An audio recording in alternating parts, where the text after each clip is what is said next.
some set of people, some element of people are not being treated as a sacred, as in, some untouchable. Because that is the picture in the mind of an average Southerner, that a Fulani man is an untouchable person within the Nigerian system. Is it a justified picture? Is there a valid reason why people feel that way? When you look at what has been happening, because I'm on air, I'll be careful with my narratives. I've had a personal experience, and that was a long time ago. That was in 1996 or 1997, 94, between 1996. I can't remember again. I was on an assignment in the north, and I was in a town, Gumi town in Zamfara.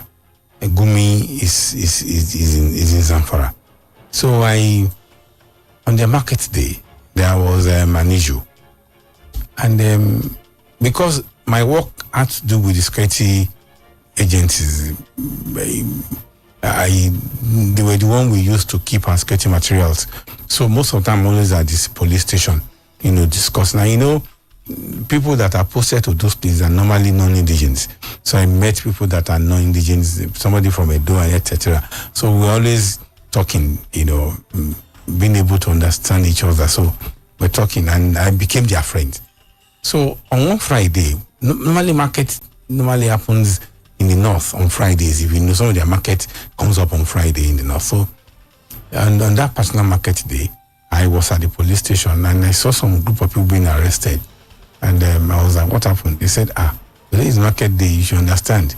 Then he mentioned a particular tribe of people that they will normally give them trouble. And that is why they're there. That these ones have been reportedly, stabbed some people in the market, and that's why they're kept there. And I was like, why not take action? He said, you can't take action against them. And before you know what's happening now, they'll give them instruction to release them and they'll be released. And when did you say this happened? What year? That was 90s. It was late 90s. Over 20 years ago. Yes. What I'm trying to say in the sense is, it didn't just happen today. So they believe that some element of people are above the law. Right. It didn't just start today. And people are talking based on their experiences. Mm-hmm. If you ask me, that was a first-hand experience for me. Nobody reported it to me. I was there. And the policeman said, look, you can't do anything about it. We just need to let them go. And if we don't release them, they will bombard and invade their police post. It was a police post, not in the police station. So you can understand that cut across regions and provinces in the southwest. So that's why people believe that this element of people are untouchable. In fact, that's why at times when they have issues with them, they seldom want to go and report them to the police, because they will tell you that the police will not do anything substantial. So I don't know they are getting this storyline. It's a big issue. I'm trying to respond to your question. Right. Is it justified? Mm-hmm. And I said, look, it's not anything you can say whether it's justified or not. But for people to come to a level of their belief, it will have been based on certain events, rightly or wrongly, that have been interpreted to mean that. And if you ask an average person, they will tell you that certain elements, in Nigeria, certain tribes in Nigeria are protected. Okay. That is the truth of the matter. Ask people across board, they will tell you certain tribes seems protected because when they do things, the law seems to look away, or the agents of law seems to look away, and they don't prosecute them the way they should be prosecuted. So it's a general thinking belief among us in the South in particular. Okay. Are you aware of the case of a farmer in Adamawa who was sentenced to death for defending himself against a herdsman? Sunday Jackson. Yes, we read it in the news. Look, a lot of those things, when I want to talk about them, I want to be very careful. Right. Because circumstances of some of those incidents could differ. Exactly. So you might not be able to blame the system that eventually say, look, this is your punishment. Like what happened in Urumi, I kept on telling people, my aversion to what happened was the fact that those people were burned to death. They were set ablaze. That was the only challenge I have. Ordinarily, like I said, it could have happened anywhere. When you look at the problem they've been going through, people raiding farms, raping women, and not just hearsay, confirmed with facts. Some of them taken to the police station, and the police are showing that they are helpless. They can't. Most of these cases, the problem is that when you report to security agencies, they kind of give you this body language that there is not much you can do about some of these things. I don't know that you are getting it. When you get to people that you are supposed to report to, and they give you this impression of, they're not expressing it, but you realize that they are helpless. Look, Igboho and the Okeogun, I hope you have not forgotten. What made Igboho and the people to come up was because the police at the point in time were helpless. They couldn't do anything about some of the incidents that were being reported. And that's what has happened across board. And that's why I said the issue that happened in Uromi, instead of wanting to attack, label, call people names, I am thinking the authority and everybody involved should sit down and ask a question. How did we get here? What do we need to start doing differently to change narrative? Because I can assure you that in other parts of Nigeria, they might not set anybody ablaze, but if the same thing repeats itself, you can be sure that people will rise up against such people. The reason I brought up this Sunday Jackson incident, because as you said, people's feelings about this situation, about a particular ethnic group, they stem from either first-hand experiences or different accounts of other people that they have heard, where they've heard, oh, well, this, if someone belongs to this tribe, they seem to have immunity regardless of what happens. And this Sunday Jackson case, it got attention recently. The lawyers granted interview. They talked about the circumstances of the case. Apparently, this farmer from Adamawa had been attacked by a herdsman with a knife, but while they were wrestling for the knife, he somehow got control of the knife. The herdsman had already stabbed him, but he was able to wrest away the knife and kill the herdsman. It was supposed to be a clear-cut case of self-defense, but the court said that after he had gotten the knife away from the herdsman, he should have fled. And so that's why they deem him guilty.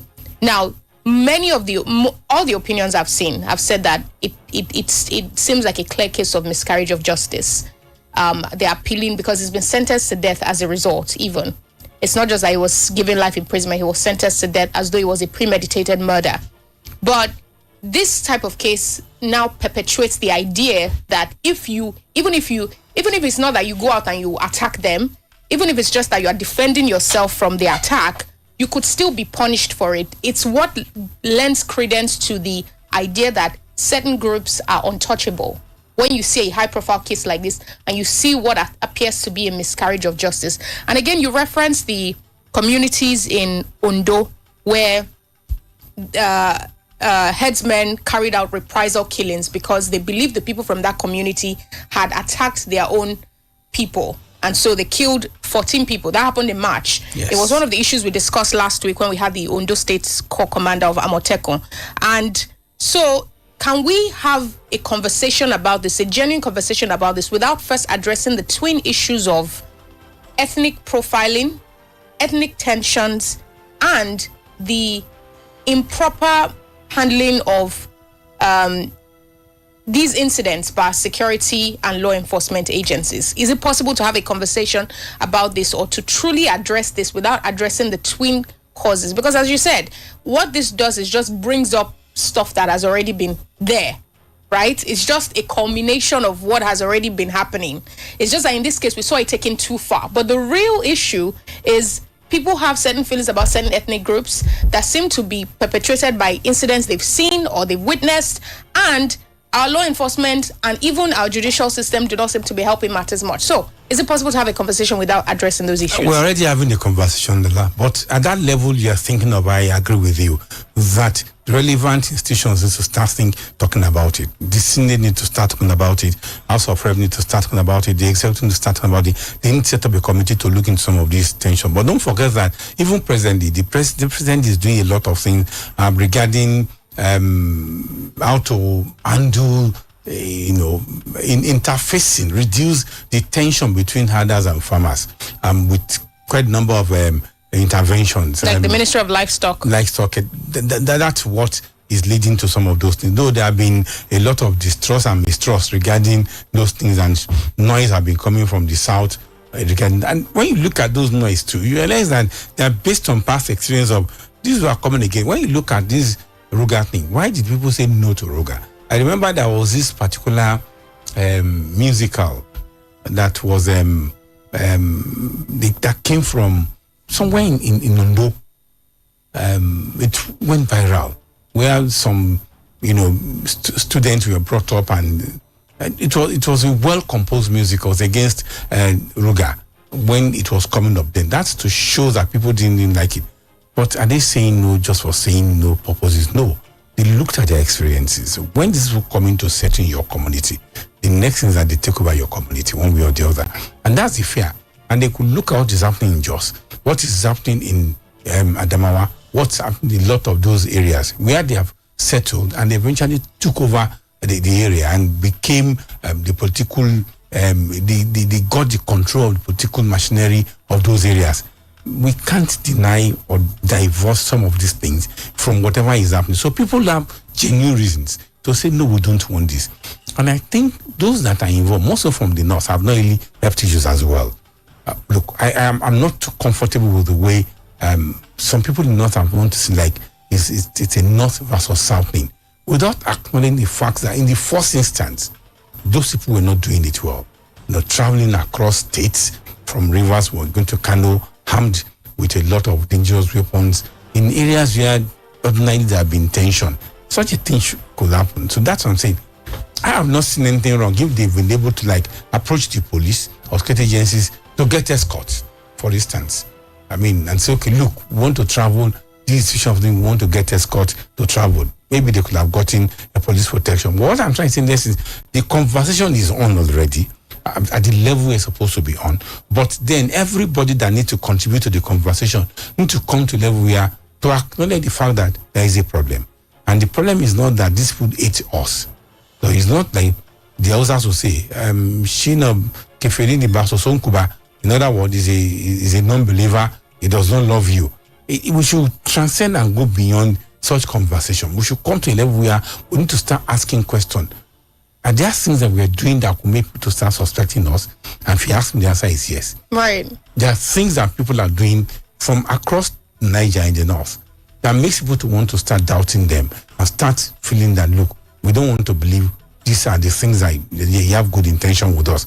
You understand? Another thing we need to look at is everybody from across the both divides need to come to face reality.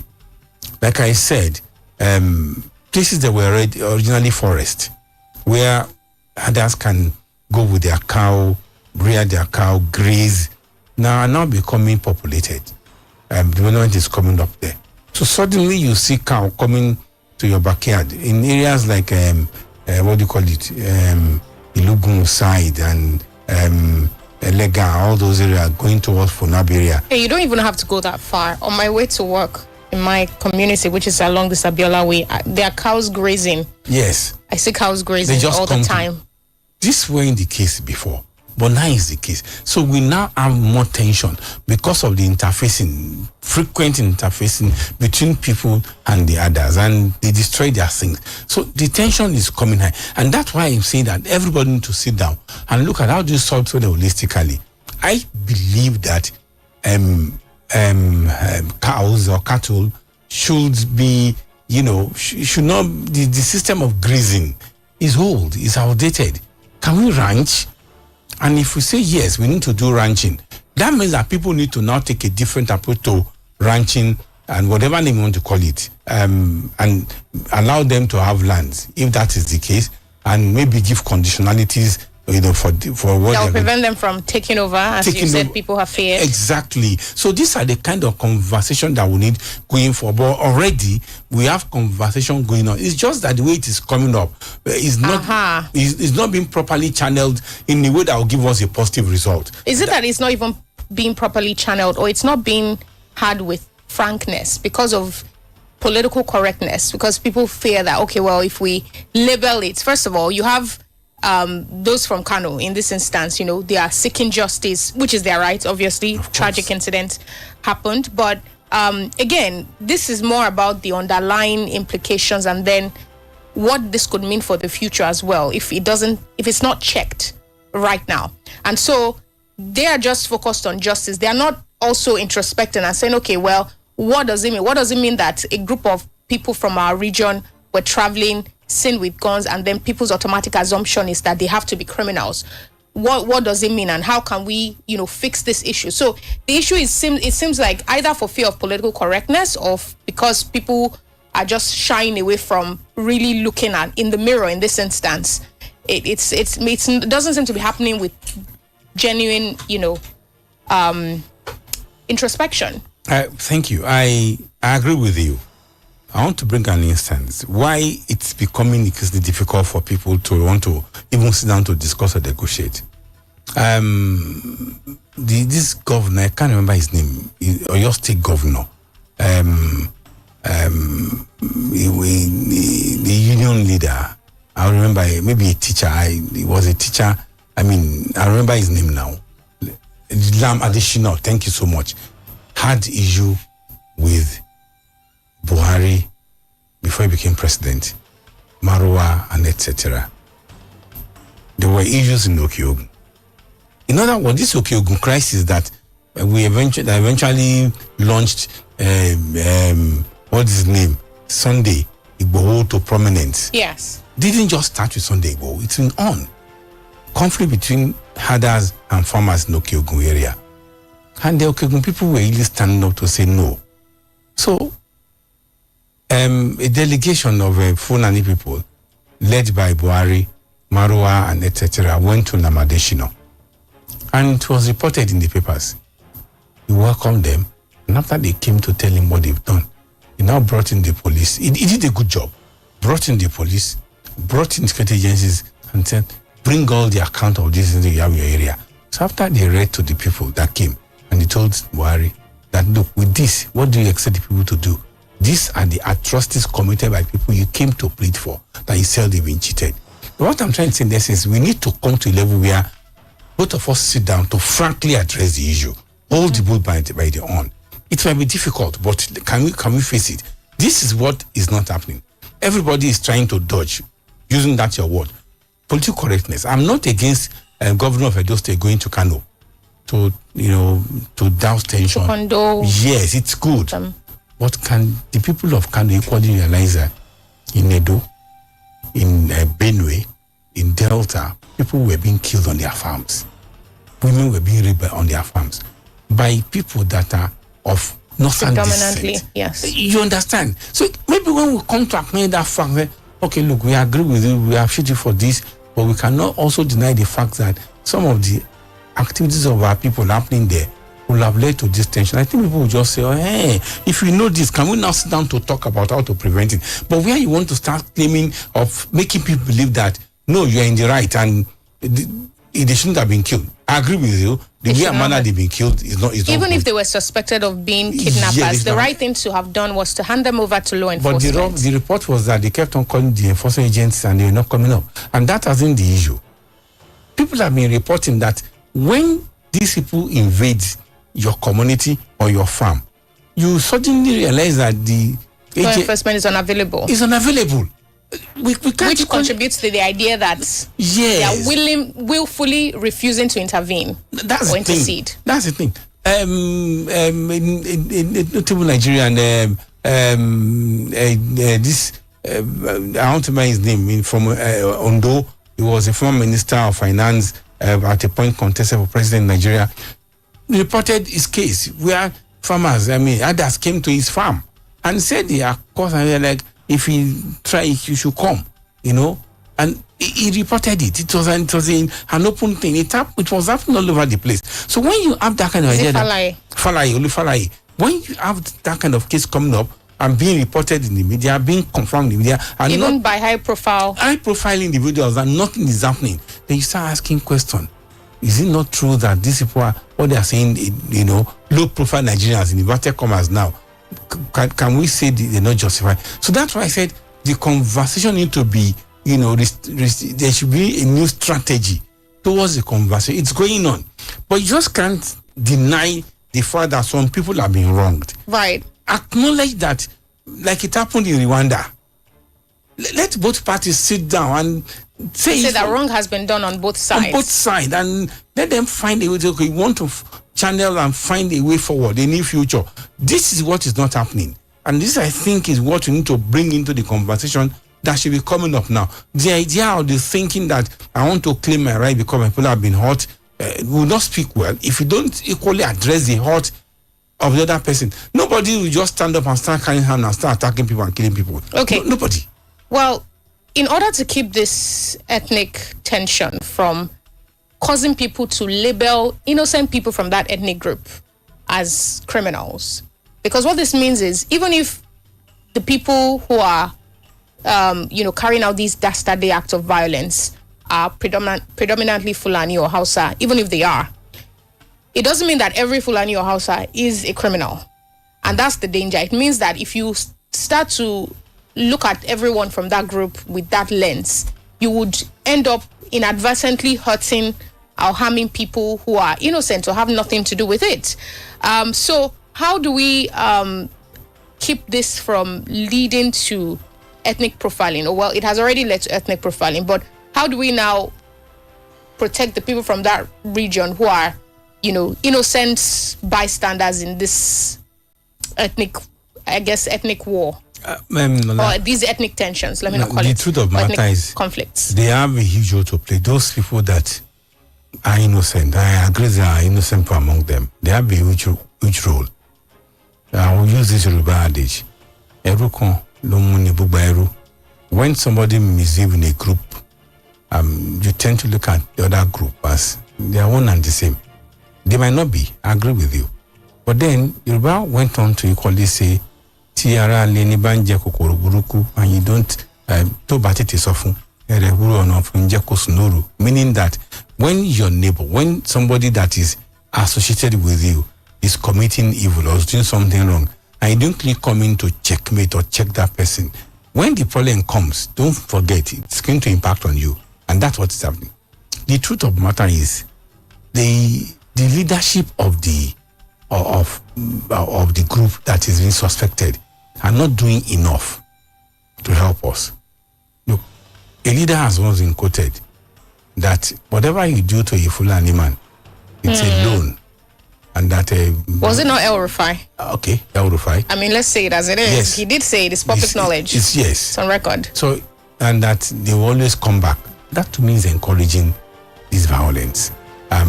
Where you see a people going to, to meet a governor, which is not wrong.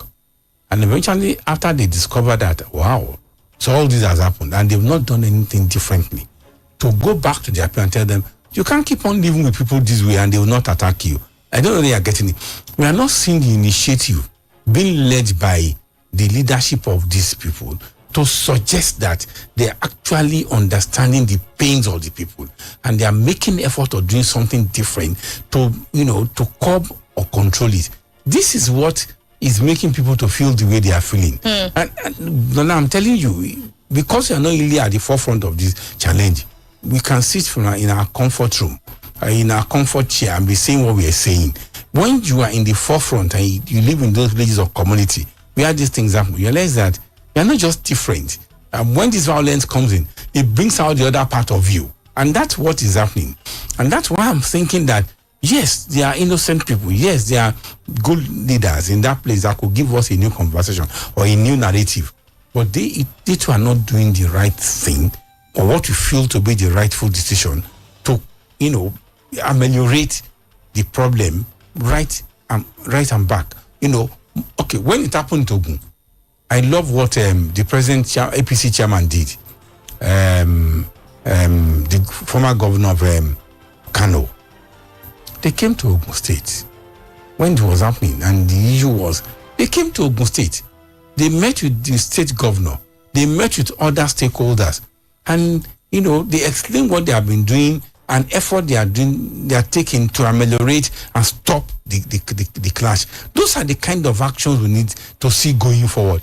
It's not just that you sit down, get unconcerned about whatever people are complaining regarding your people, and you don't feel concerned, and once suddenly these people now take action or represent action, you realize that you have a right. Those people don't they have a right? So when what's his name came, Ganduje came, and another governor, they came to appeal. I think it was during maybe Governor Amoso Dakwa Abiodun. They appealed to the people. The tension was very high then. They appealed to people and spoke about actions and steps they are taking to ensure that we have a new future. Those are the kind of things I'm expecting leaders to take now. That were like, okay, fine, you feel my pain, you understand my pain, but where people don't get reprieve from where they thought they should get reprieve, they take laws into their hands. Right.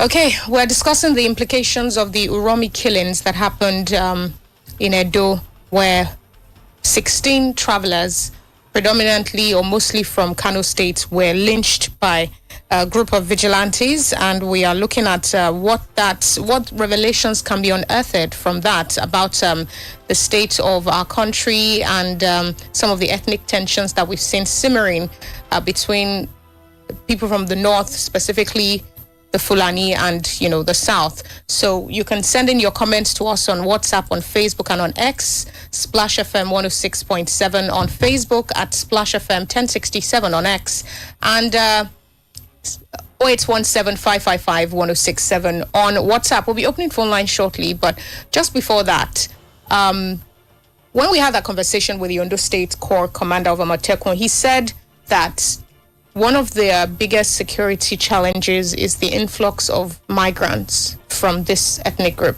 Yes. And this isn't new.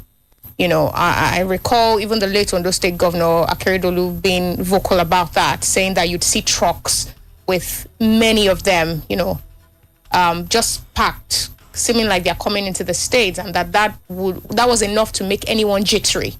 Exactly. Right? So, but the Nigerian constitution allows for freedom of movement, and that's what they have always argued based on. They've always said, well, the constitution allows anybody to live anywhere, and even this narrative of them coming over and taking over, they'll say, it's defended. The constitution legalizes it. It backs it. It doesn't say, even if all of us want to come from there to here, we shouldn't. So how do we manage this issue of constitutional rights, rights that are protected and enshrined in the constitution with, people's skepticism or about what this means for them? The Sultan this morning was reported to have said that people should be given opportunity to live as Nigerians anywhere they choose to live. I don't know whether that was the way he went about it, but it was in the news this morning. I felt that was not a sensitive statement from him, given what is happening now. Invariably, indirectly, he's making people to believe that he has chosen a side, which is those people traveling are Nigerians. They have a right to do what they are doing. You shouldn't have touched them because they are Nigerians. That's the kind of interpretation I'm giving, and I'm honest about that. Now, that is what is going to take me to this issue of, this is what the Constitution says. And I've always said that we all need to be emotionally intelligent. Nigeria belongs to all of us. But I've said some area belong to some people than the other. Whether we like it or not, that is the truth. This is one thing we don't accept that is making it appear the way it is. But is that not ethnic bigotry? When you say some areas belong to... we have had this argument sometimes ago, you and I, and Gbenga goes on this. The truth of the matter is we need to come to this level. That Nigeria really belongs to everybody. But some area belongs to some people. And you have to just accord them that respect, that this is their area. Okay, what does according them that respect means? It means allowing them to determine whether you can come in or not? That's not the issue. That's what I'm saying. That's to the extreme. You can come in. You can live in their midst. But there are certain things that you need to respect, that this thing belongs to them. Look, it's a feeling that all of us have. Look at what is happening in America now. No matter how pan-world America wants to be. Somebody came and said, no. This is America, it belongs to us. And they didn't claim to it. And that's how it is with everybody all over the world. What I'm trying to say is, I've said this severally here, our local government authorities need to do more. The state governors need to do more. How do I mean? When people come in to live in your community, let them be registered. Know who is living in your community. And it does not mean to say, because I'm from that local government, I do not need to register. No. Everybody living in the community need to register. If you want to work, we need to know the kind of work you are doing. Let us have all this data and details. When this happens, we can control and monitor who lives where. And when something happens, we can say, okay, this is the person that will have done this. It happens not just in Nigeria, even outside Nigeria. To me, that is the kind of control. Yes, you can live anywhere, but we should have some administrative control. People that are original owners. Okay, when it happened in Edo, did they call on the governor of Lagos? Did they call on the governor of Delta? They called on Okpeholo, the governor of Edo. In other words, some people are the custodian of the area. You just can't deny them the right of custodianship. And that's what I'm saying. Yeah, but that doesn't give them carte blanche to do whatever. Even if you acknowledge that some people are the natives of that area. Yeah, that is the word native. If they are natives, they should have an administrative regulation on how they want to manage their land. Because when eventually it happens, okay, if it happens now, you'll see truckload of northerners going back to the north. What does that suggest? This is not my place. Let me go back to my place. Whatever evil that has been committed here is still there. In other words, at the end of the day, everybody go back to answer his father's name. You know, some of these sentiments are new because having grown up in the 90s and the early 2000s, it's always been a common sight to see people from these ethnic groups living amongst us. You know, in fact, they have even been stereotyped to be the ones that are majorly engaged in a particular type of vocation. Yes. That's how much, you know, they've intermingled with us and lived amongst us and integrated with us. And it wasn't an issue in the 90s and the 2000s. Not that there were not ethnic conflicts here and there, but it never things never got to a head, so much so that we now started to say that, people coming from there, they have to, what changed? What do you think changed? Intermingling then. Now this is an invasion. Why use that okay, nominal term? Why that word invasion? Yes. You see, we are on air and we need to be careful. Exactly. But the truth of the matter is, when you look at the influx and the number of these people now in our community, it's alarming. Unlike in the past, where you just see a number of them here and there, and they live they have a community where they are staying. In Sabo, but now they are all over the place. They are living within us. They are living everywhere. And at a point in time, you get scared of somebody asking you a question one day. He said, "Do you know that if there is any reason for any attack from one part of the country to the other, these people are already foot soldiers?" And he was justifying it. So people are beginning to get scared, and now with the kind of actions and violence that is taking place in the north. Do you know that at a point in time in Lagos, you have had influx of Boko Haram bandits and terrorists in Lagos, but for the vigilant response of security agents, DSS in particular, they're already living within us. So these are the kind of things that make people to get scared. And that's why they call it invasion. At every point, every corner you go to now, unlike in the past, you see them there. They have their market, you go to the market, you come out. But now every corner, everywhere you see. So people are beginning to get scared. And that's what invasion they are looking at. That at the point in time, that was how it happened in the south. I mean in the north central, Plateau and all those places. They came in, they took them, you are welcome, you are one of us. Before you knew what was happening, they believed that they took over the political, the governance of those land, and it was difficult for them to come in and become a local government chairman in their local government. These are facts that we cannot deny. Okay, let's get to the phone lines now. You can call in 0817 444 1067. Call that line, or call 0705 050 1067. Every caller is entitled to 1 minute 30 seconds. So please, when you call, try to keep your comments to 1 minute and 30 seconds. You can also drop us messages on WhatsApp, on Facebook, and on X. On WhatsApp, 0817 555 1067. On Facebook, Splash FM 106.7. And on X at Splash FM 1067. This morning, we're looking at the implications of the Uromi killings with Ustaz Jibril, who is our guest. Hello, good morning. Hello, good morning. What's your name? Where are you calling from? My name is Omusho, calling from Abiola. Go on, please. Well done, Lola. Thank you. Stars. Now, you see, you cannot compare our relationship at present to the past. And I want to take that to the breakdown of cultural inter-relationship together. Lola, you mentioned the other time, the only place we can find other ethnic group settlement in Sabo. You can only see that in Sabo. And that means we can trace them. You can locate them.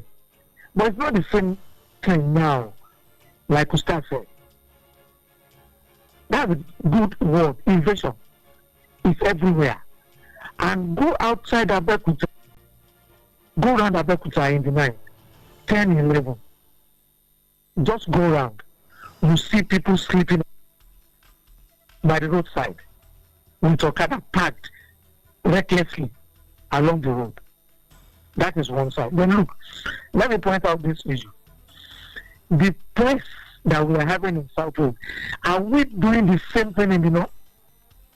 The topic we are bringing up this morning and the level of your IQ and your professionalism in treating such case, are we having such in the North? All right, thank you. And let me wrap up this way.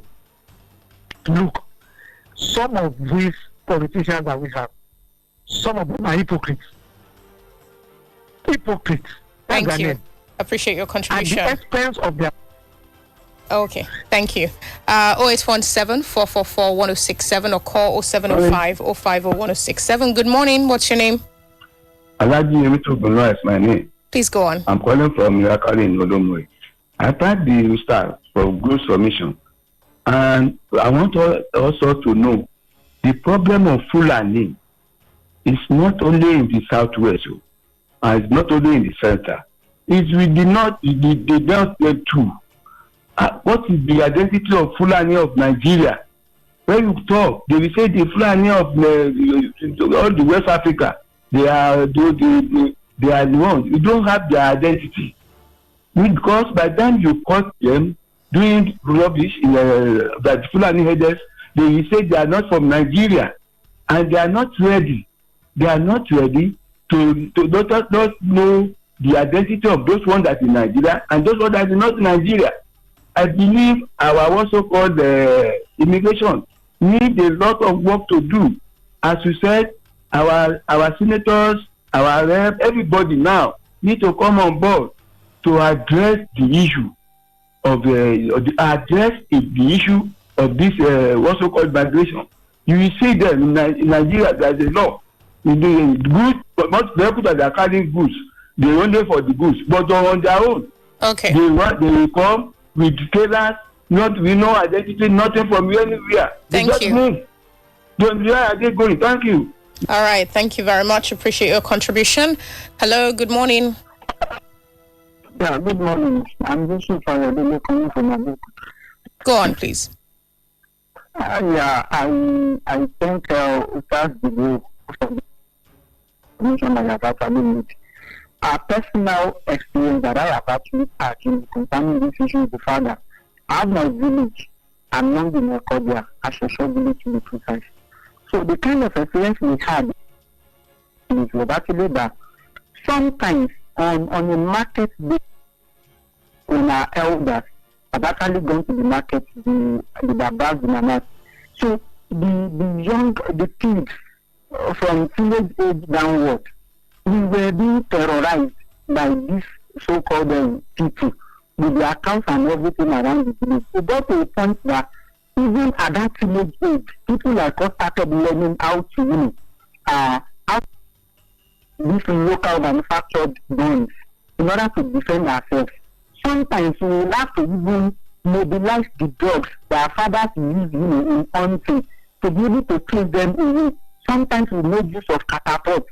The most unfortunate part of this issue is that one of our hands to this issue along Olodo, this is coming back from they raped her and had her very big.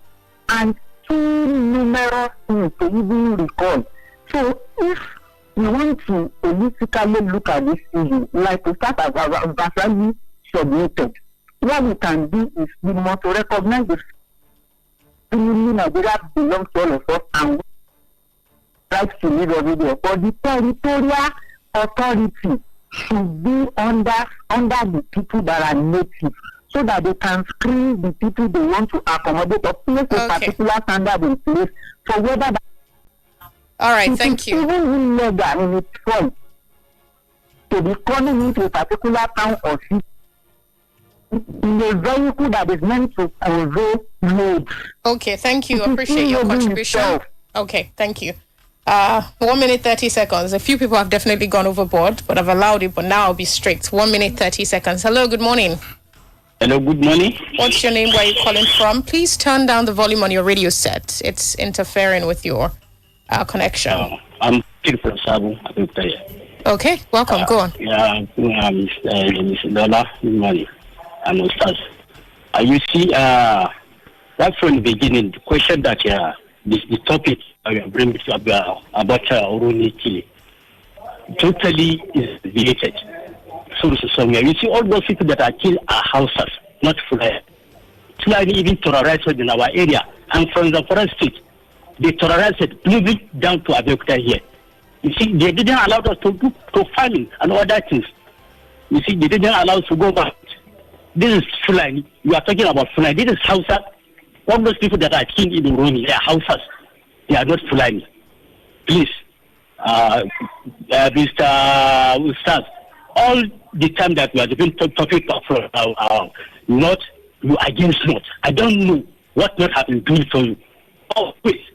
I'm very listening to your program, Monday to Friday, even on Saturday on politics. Whenever we brought topic about not, you against not. Why? Why? This mission not be like that. Please. Thank you.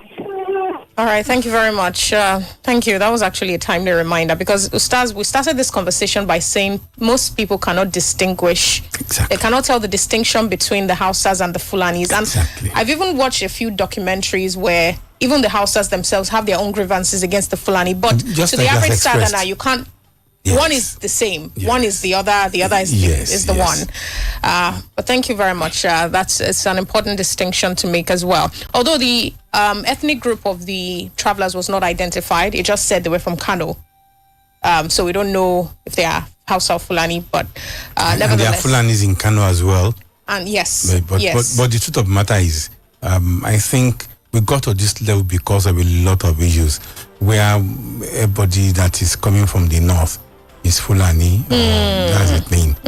Just like I said, in the north, when it happens, everybody is the same thing. They don't really discriminate. So if the Fulani group is already being labeled. Yes, labeled as people mostly responsible for banditry, kidnapping, then how do the Hausas who are being incriminated alongside them, how do they just like I asked about how innocent Fulanis too, how should they keep from being the unfortunate victims of this that's why I said stereotype. They need to speak out. Then, like I've equally said too, a new scenario is playing out in the north. People are becoming conscious, ethnic conscious, and they are saying, I am this, I'm not that. I told you of a case of a woman who is from Niger, and I assume she's not a Hausa person. But she told me, said, I'm not a Hausa. I speak the language, I'm not a Hausa. And when she was supposed to speak language, she didn't speak it.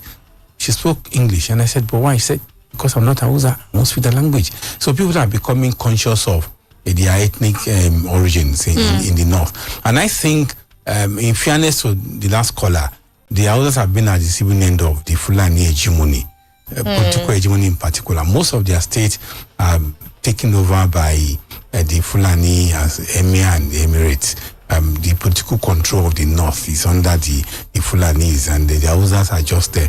And they too have started asking questions. But like I said, we need to get to a level where all of us are able to live with each other and one another in peace. Respect each other's wish, respect each other's territorial superiority. That's the thing. Some people own that area. Don't just start questioning that. No, it belongs to all of us. Yes, Nigerian law, but that area belongs to those people. We just have to acknowledge it. That's the truth, Lola.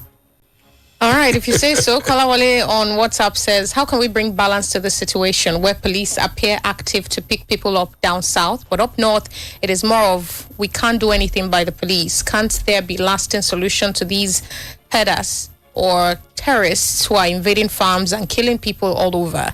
Is the military actually dealing with these people as reported, or we are just being cajoled? Nicholas says, we descended to a state where justice, equity, and accountability did not matter, but just defend what and who we like. Secondly, and we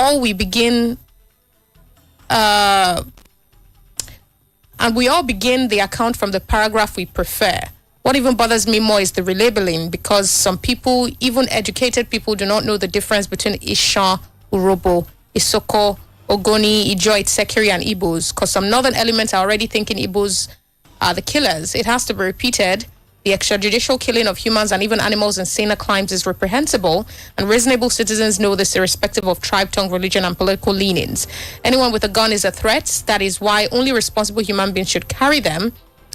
We also should know humans are malleable. A man may be a hunter at day and a kidnapper at night.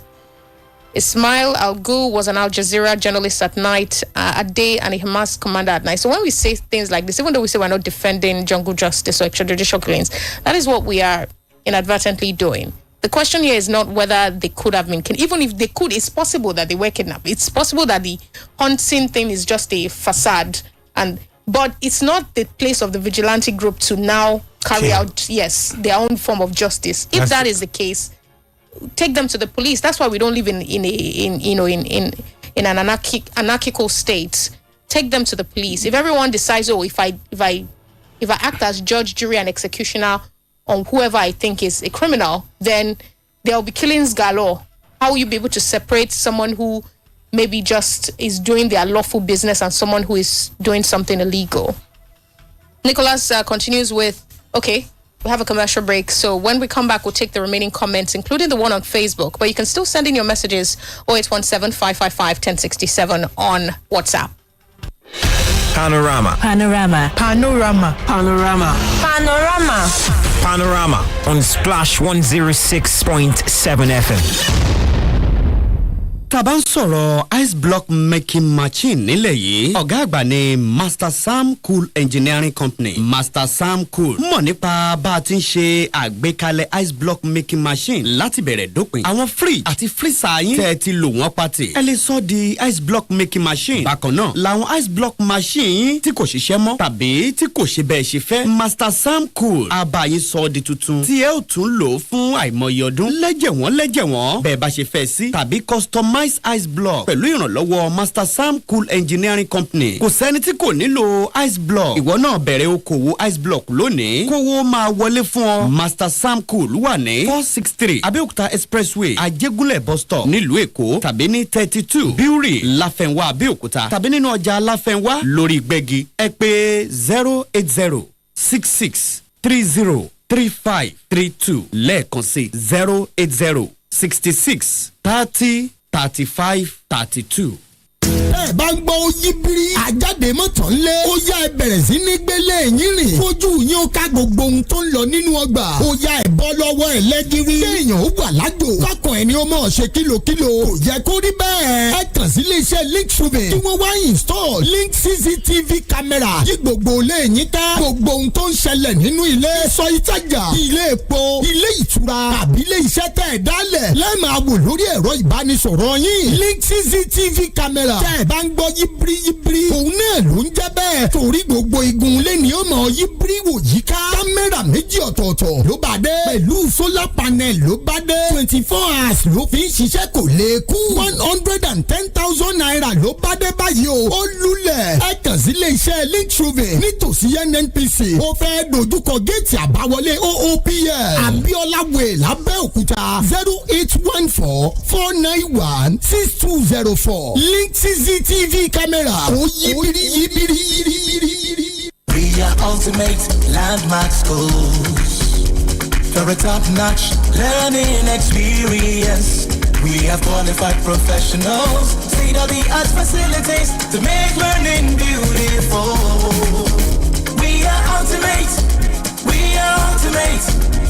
are ultimate landmark schools.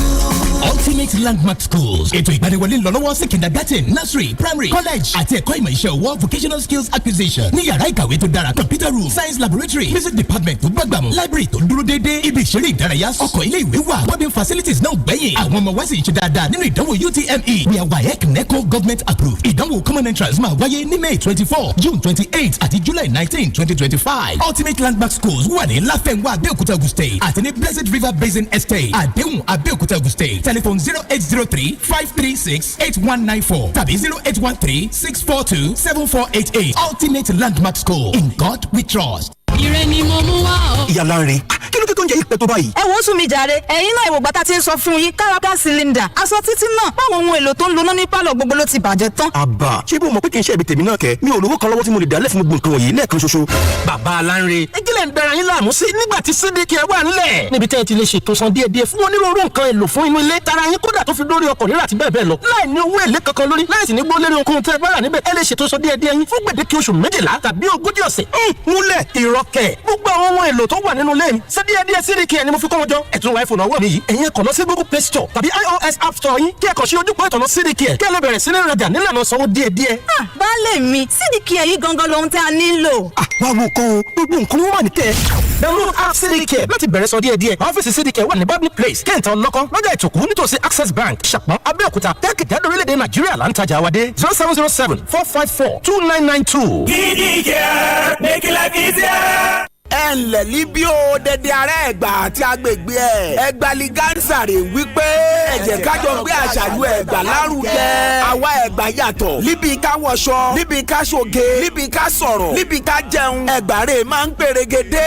nítorí ìdí èyí rè Ẹ̀gbálí gánsà ṣe ń wípé ẹ jẹ́ ká pàdé láàfin bàbá wa Aláké níbi àkànṣe ètò gbàgede ìrìn àwọn ọba aládé níbẹ̀rẹ̀ ọba Dr. Adédọ̀tun Àrẹ̀mú Gbádébọ̀ wọ́n á ti máa ṣíde ètò àwọn ọba aládé bíi bàbá wa Ọ̀ṣìlẹ̀ ti Òkè Ọ̀nà Ẹ̀gbá Àgùrà ti Gbàgùrà àti kábíyèsí Olówù ti ìlú Òwu dédé àwọn ọba ìrè máa yan fanda líbẹ̀ lọ́jọ́ náà. ọjọ́ sátidé ọjọ́ 5 oṣù kẹrin ọdún yà wà ìrè ètò yìí máa wáyé aago 8 àárọ̀ rékídédé èèyàn ti jókòó àwọn ẹgbẹ̀rún kan ènìyàn ló bá kọ́kọ́ débẹ̀ láǹfààní láti di olówó jaburata wà fún Ẹ̀gbálí gánsà ọdún yìí àti wọṣọ àti jẹun àti ìsọ̀rọ̀ wa ń ṣàfihàn pé Ẹ̀gbá ń jayé.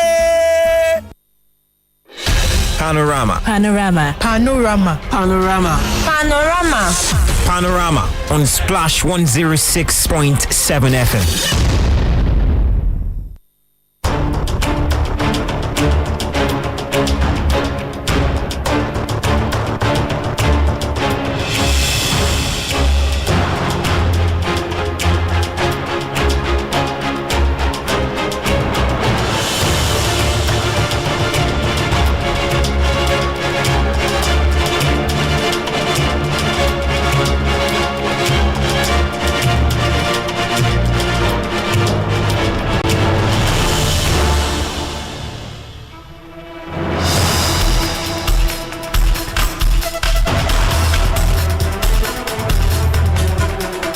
Welcome back to Panorama on Splash 106.7 FM. Let me just take the remaining comments on WhatsApp and Facebook. This next one is from Ola Joel, who says, there is what they call indigenous people. These are the people that are custodians of the land. Whoever goes to a place must respect the tradition of the people and not spit on them. That's not what we're discussing today. I mean, okay, yes, maybe you have a point, but the issue here is not that these people are not respecting the tradition of the people. The issue here is that these immigrants, the people who are migrating from other parts of the country, are said to be, hurting the people, like killing people, kidnapping people. This is not about whether they are not respecting them. They are committing crimes. That's the issue. Olajo continues with, as regards the Romi killings, I don't believe that those people are vigilantes, though I frown at jungle justice. How can some people be moving about with hunters' guns, whereas other ethnic groups are not doing the same?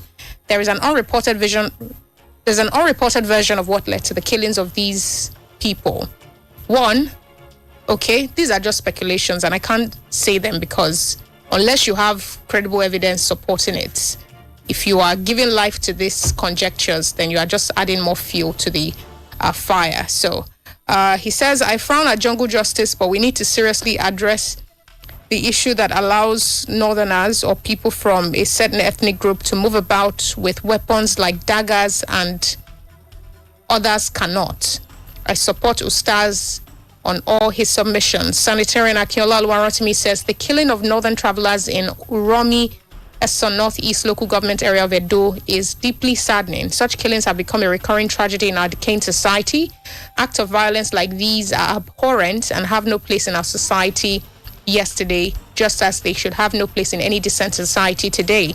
Every Nigerian, regardless of ethnic or regional background, has the right to move freely and safely within our nation. This tragic event underscores the urgent need for enhanced security measures and increased public awareness to prevent such occurrences in the future. Communities must collaborate with law enforcement agencies to ensure that justice is pursued through legal channels rather than unlawful actions. I extend my deepest condolences to the families and loved ones of the victims. Nicholas has so much to say. I won't be able to read all of it, but he says, every student of Nigeria's political history knows Ahmadu Bello's statement a few days after Nigeria's independence on the North's view of Nigeria. So the stand of the Sultan should not come as a shock, especially to a southwestern Muslim. Majority of those who were quiet with the Sultan during Buhari's 8 years have now found their voice during Ashiwaju's era. From Eha Amufu in Enugu to Yewa in Ogun to Yagba in Kogi to Bomadi in Delta, this country is surrounded by killer herdsmen, and we seem to forget when a president told us dogs and baboons will be soaked in blood.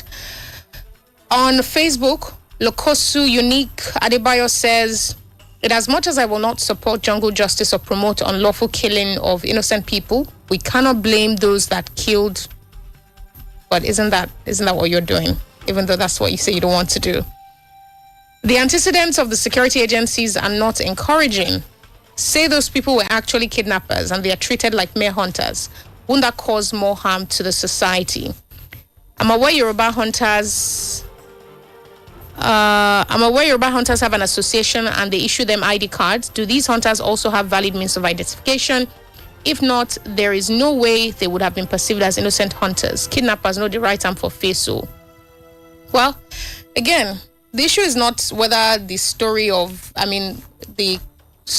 maybe a cover story, that they are hunters is not true. Is that even if it's not true, should they have been killed for it?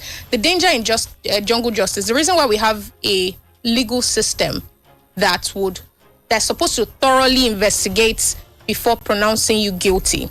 There's a reason why the courts say to prove beyond reasonable doubt. It's so that innocent people are not killed because of our biases or because of our assumptions. It's possible that they were innocent hunters. It's also possible that they were kidnappers. But there's no way for a vigilante group or a mob to be able to tell that. That's why it's left to the police, it's left to the lawyers to investigate, prosecute, and then a court would examine the evidence before it and then decide if they are guilty or not. So that's why we're not supposed to take laws into our own hands, because there are many times when assumption is not truth, or impressions are not truth. But thank you everyone for all your contributions. And many thanks to Ustaz Jibril. He's now left, but of course appreciate him for his brilliant analysis during the program. And now we're moving to the newspaper review segment of the program. I have Vanguard newspaper and Nigerian Tribune, and Olanima Shaun joins me for this segment. Good morning. Good morning, Lola. It's nice being in the studio again. And let me quickly comment on the immediate past phase of the program as handled by Ustaz Jubril Lawal.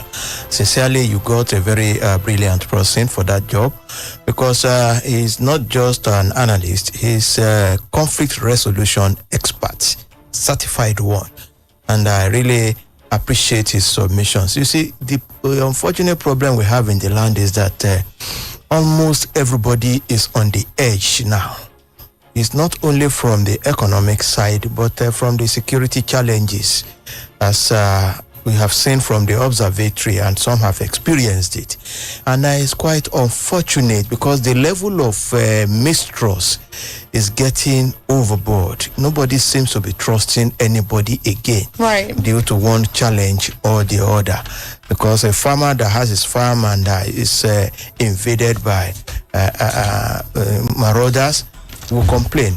A marauder that is unfortunately attacked even before he sets out is also at a receiving end. There seems to be a case of quagmire, so to say, and it's quite unfortunate. I hope the authorities concerned, every one of us, will reawaken to make sure that we don't set the country ablaze. Of course, everybody has a right to be in any part of the country at any time.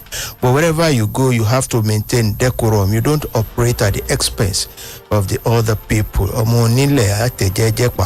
But by and large, in case of jungle justice, I think it's not the best solution to the situation at hand.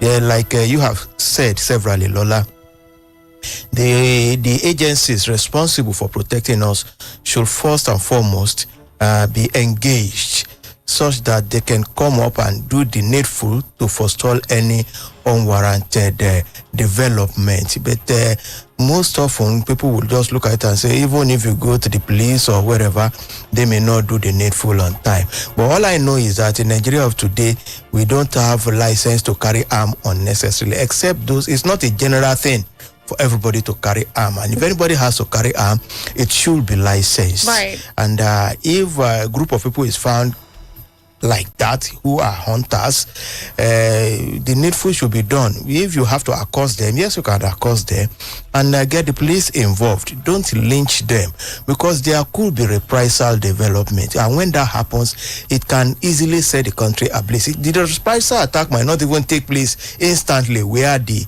incident happened. It could be from the other side of the country, because nobody has the monopoly of violence, just as you don't have monopoly of wisdom. So it's like a very dangerous line to navigate, but we have to be very extraordinarily careful such that it doesn't blow back in our faces. Thank you very much. Thank you. On the front page of Vanguard newspaper, Edo Okwebolo wins at tribunal, Igodalo heads to appeal court.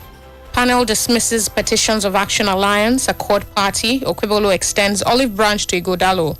Igodalo on why I'll appeal against tribunal judgment. PDP says we're surprised at tribunal's decision. We'll study and decide.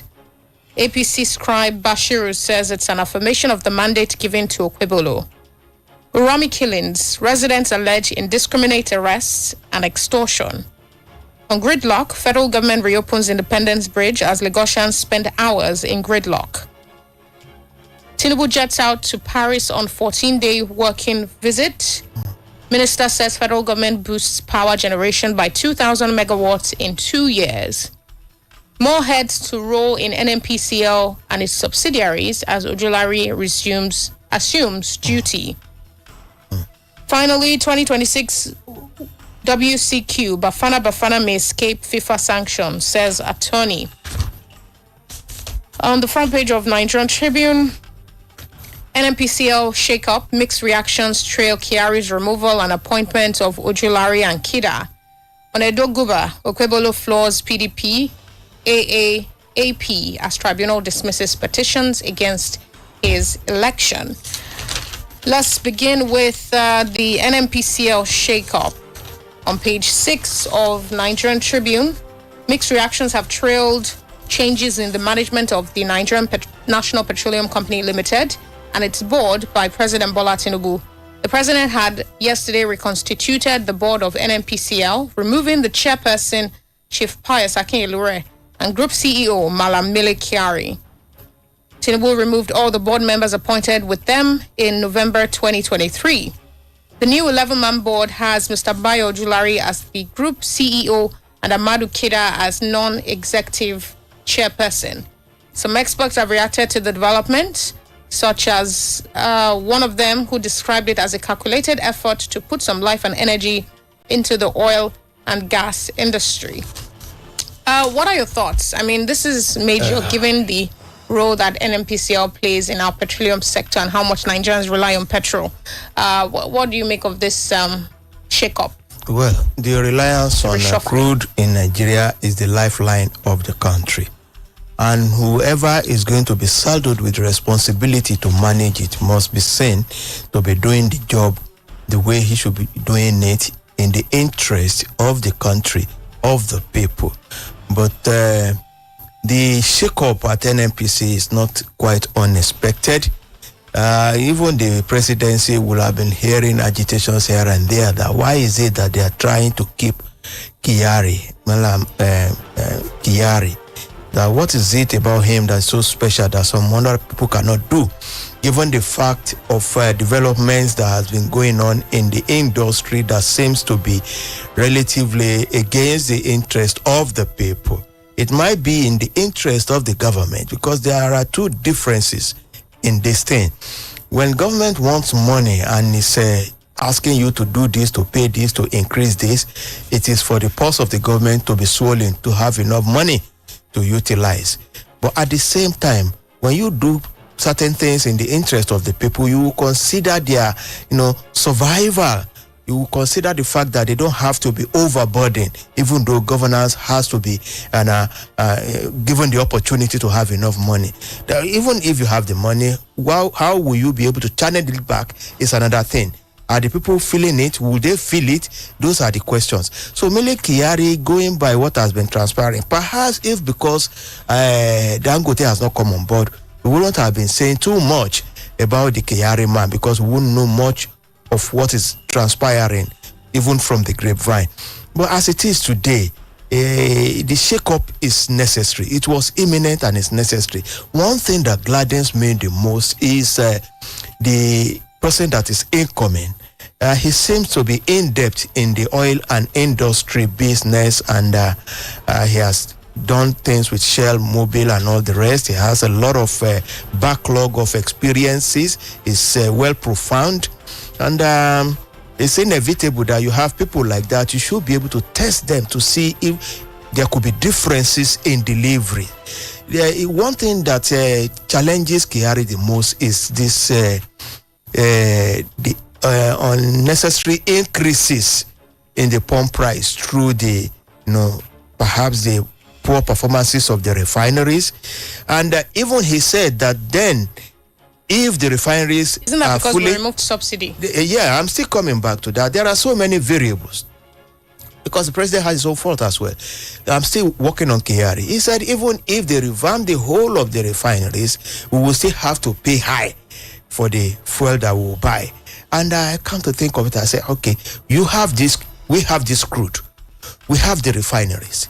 We are no longer going to be importing. Even if we have to import, it will be to supplement whatever we are producing if we are unable to meet up with our demands. Then all of a sudden you just wonder, what kind of logic is that? That if the refineries are better developed, you still have to pay through your nose. That's not fair to a country that has abundant crude resource reserve. Now, when you look at the Dangote factor again, this factor of Naira for crude in exchange for Dangote to do his business was well applauded, because ordinarily somebody like me, I don't believe we should be dollarizing our pump price, because that is what Mele Kyari was saying in essence, that whatever you do, even if the refineries are fantastic, you still have to pay in a dollarized form, that is at the exchange rate, the ruling price in terms of dollar, which is not fair. And now the man Dangote, who appears to be indirectly coming to the rescue, he's a businessman.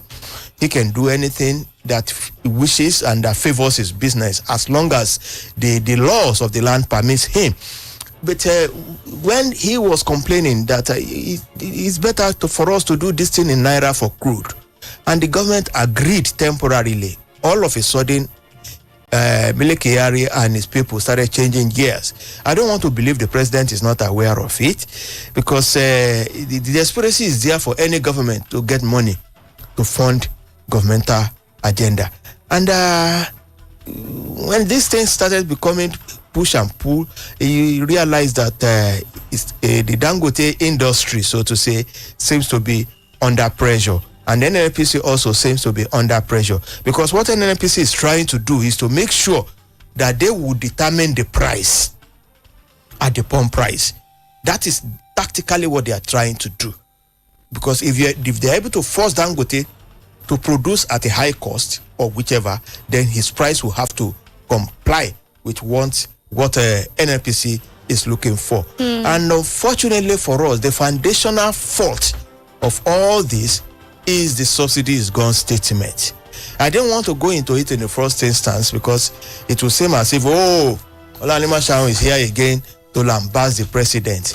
Everything, and I will continue to say that the president and presidency and every other one of them has been doing after that statement, they are just damage control. And unfortunately, the damage controls seems not to be getting to the people to alleviate the sufferings of the people.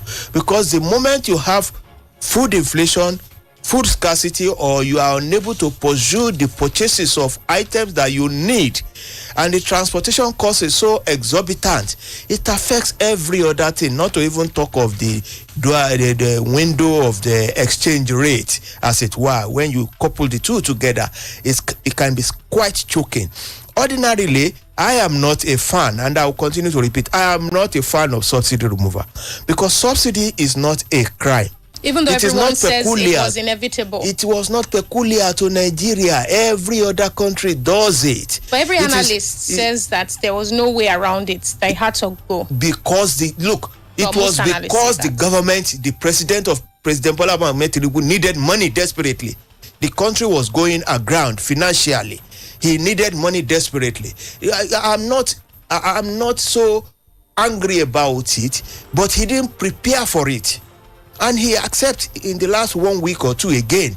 He made a video that it was not in his statement, but he just felt as a leader, sometimes you have to take some decisions. It shouldn't be such a drastic decision that the multiplier effect will be so grave negatively. And that's what we are contending with. If ultimately he has to reduce it, it could be in phases. There could be strategies of soft landing for the people. You have done it. Then after that, you start struggling to do soft landing. Unfortunately, your soft landing is not getting to the basics, because the governors that you are passing it through were not really doing the best to disburse this thing. And that's why he said then that go and grab your governors. He said it, no denial of that. And the governors have not been able to deny it, that they are getting largesse that are more than what they have been getting before. Unfortunately, it's not percolating. It's only going possibly to the political followership through the words, the political networks. Let's be sincere with ourselves. Tinubu has his own fault. The governors have their fault. Perhaps we also have our faults, because we are unable to look through very well to say this shouldn't be. And we are unable to engage pragmatically. And whenever you do it, it's as if you are the enemy of the government. Nobody is an enemy of any government, be it federal or state. Whatever we are saying is that do the needful to alleviate the sufferings of the people. The people matters. Government should be people focused. When you do it and we don't feel it positively, we will complain. And that's why we are groping somehow in the dark now, because the struggling is just ad infinitum. The cost of living is unbearable. Let's be sincere with ourselves. Transportation, the fuel affects everybody. It's the lifeline of Nigeria. Once there's a sneezing in that industry, everybody catches cold. That is the problem. All right. Well, speaking of fuel being the lifeline of the country, there's this story in the Nigerian Tribune of Nigerian students protesting, the high cost of living and inflation. Right. It's on page 15. Nigeria's university students lament hardship on campus. The Nigerian university students, under the aegis of National Association of University Students, NAUS, have expressed deep dissatisfaction with socioeconomic issues in the country, ranging from the recent hike in telecom tariffs, insecurity in and around campuses, poor welfare conditions, incessant power outages in campuses, and industrial action by clinical lecturers, among others. They therefore called on concerned authorities to take immediate steps and address them in order to make lives bearable for them on campuses and at home. I don't know if there's ever been a worse time to be a student than today, especially when you hear your parents' generation talk about how they used to get chicken in their day, and then you compare and contrast that with today, where school fees, in your time, you've seen school fees jump up more than once. In your time, transport fares have gone up. In your time, food has become way more expensive. Everything is expensive. Housing. But what are your thoughts, Olanimasha? Ironically, whatever it is that's affecting the students, it's not peculiar the students. Yes, it's but I mean, students are a protected their own group. microcosm. The macro level is also there. The generality of but the people. But they are dependent. Well, yeah, they are dependent. There are so many other groups of people that are also dependent. It's quite unfortunate that we are passing through this phase of life. I can't remember what I paid in school as school fees or the hostel accommodation. I can't remember if it's up to 90 something naira, not up to 100 naira. 80s? Yeah, so I can't remember. It's I mean, when was that? In the 80s. Yeah, okay. Yeah, in the 80s. Some of us went to the universities when we should be finishing our masters anyway. Yeah. I entered university when I should be finishing my master's. But even I finished in more recent times. So this is 2025. I finished university in 2010. No, 2015. 10 years ago is not that far, is it? No. Yet, transport costs. So I have a relative that's now attending the school that I finished from. And he can attest to the fact that transport costs is now 6 times, 8 times what I used to pay in 10 years. How can you explain that kind of... And that's why when people like us and like mine says that the way people, those who superintended over this economy have handled it over the years, even before President Bola Ahmed Tinubu, they were not fair to the citizens, to everybody. I think they were only fair to their cohorts, to their comrades in governance over the years, and the development seems to continue unabated, and they are unable to really handle it positively for the people. They were only maintaining the momentum. They were only trying to be at a perhaps equilibrium level, not trying to make it look as if, we are not doing anything in government. And things will continue deteriorating if such a level of governance is what you have that you can track. And that's what we are having now. The continuity in the generation seems to be unabated. Unfortunately, the global system, the global economy is also not helping us. But we were not preparing for the unexpected globally. And that's why the shock absorber has not been there for us to withstand the pressure of the inflationary trends and some other downturn that affects governance, that makes people to be shouting. Right. It's quite unfortunate. And the students, because they are a microcosm of the system, they will feel it the more because they are dependents, like you said. And because their parents are feeling heat outside and they are not having enough to contend with in terms of financial muscle. Are you getting me? And the cost of living for them will continue to be. When we were in school, the issue of electricity, you had University of Lagos had so many giant generators that you hardly know if there is power failure or not. Right, but that's not the case. It's not anymore. The case now. And okay, well, we just hope that things could be changed. It affected the infrastructural facilities in the schools, in the higher institutions. That's right. And then it affected them. It affected the lecturers, and it's still affecting the lecturers. They are complaining. Some of them may not even be able to put in their best. Right. You know?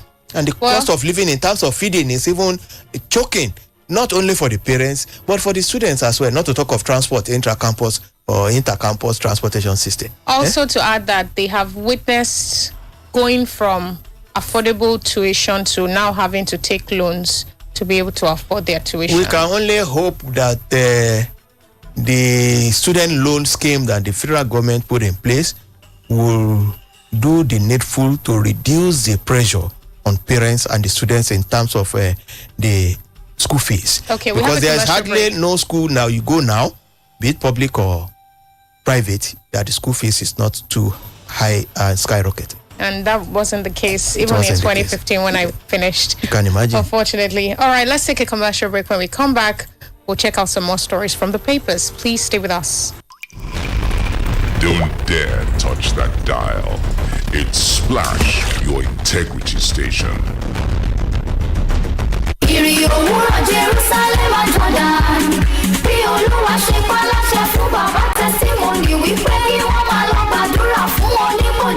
ènìyàn ní Jerusalem àti Jọ́dánì. Bẹ́ẹ̀ni o, látòrí òkè testimony testimony prayer mountain kò tó gbọ́ àṣẹrù Abẹ́òkúta ní Nàìjíríà la ó ti máa gbàdúrà bá a ṣe ń gbéra ìrìn àjò mímọ́ lọ sí Jerusalem àti Jọ́dánì àṣẹ Olúwa ní lóòótọ́ o àwọn tó ti ń bá wòlíì Ọlọ́run Prophet Dr. Akande Adéọlá bàbá testimony ìrìn àjò ẹ̀mí mímọ́ yìí ń ló lè ròyìn bí wọ́n ṣe ń gbàdúrà gbàrí sí ayọ̀ kíákíá láwọn ibi tó ṣe kókó tó dárúkọ nínú Bíbélì láwọn ẹ̀rí kọ́ngbẹ́kọ́ngbẹ́ tó fojú hàn sí ìjáde gbangba gbogbo ìgbà gbọ́ irú ogun wo ló ń jà tí ó fẹ́ àwọn ìlàkọjá wo ló ní tí ó fẹ́ lọ́kàn balẹ̀ ó yá jájọ lọ gbàdúrà ní Jerusalem àti Jọ́dánì pẹ̀lú bàbá testimony kó wọ́n ṣẹ́ hotel accommodation ibi tó rẹwà la máa dé sí bẹ́ẹ̀ la máa jẹ oúnjẹ mẹ́ta lójúmọ́ ó ti yá báyìí ẹ̀ tètè máa bọ̀ wá gba fọ́ọ̀mù kẹ́ forúkọ sílẹ̀ 0902-845-5553 tàbí 081-7577-0000. tá a bá ń sọ̀rọ̀ ice block making machine nílẹ̀ yìí ọ̀gá àgbà ni Master Sam Cool Engineering Company. Master Sam Cool mọ̀ nípa bá a ti ń ṣe àgbékalẹ̀ ice block making machine láti bẹ̀rẹ̀ dópin. àwọn fridge àti freezer yín tẹ́ ẹ ti lò wọ́n pàtì. ẹ lè sọ di ice block making machine. bákan náà làwọn ice block machine yín tí kò ṣiṣẹ́ mọ́ tàbí tí kò ṣe bẹ́ẹ̀ ṣe fẹ́. Master Sam Cool á bá yín sọ di tuntun tí ẹ ó tún lò fún àìmọye ọdún lẹ́jẹ̀wọ́n bẹ́ẹ̀ bá ṣe fẹ́ sí tàbí customize ice block pẹ̀lú ìrànlọ́wọ́ Master Sam Cool Engineering Company. kò sẹ́ni tí kò nílò ice block. ìwọ náà bẹ̀rẹ̀ okòwò ice block lónìí kówó máa wọlé fún ọ. Master Sam Cool wà ní 463 Abẹ́òkúta Expressway Ajégúnlẹ̀ bus stop nílùú Èkó tàbí ní 32 Bíúrì Láfẹnwá Abẹ́òkúta tàbí nínú ọjà Láfẹnwá lórí Gbẹ́gi. ẹ pè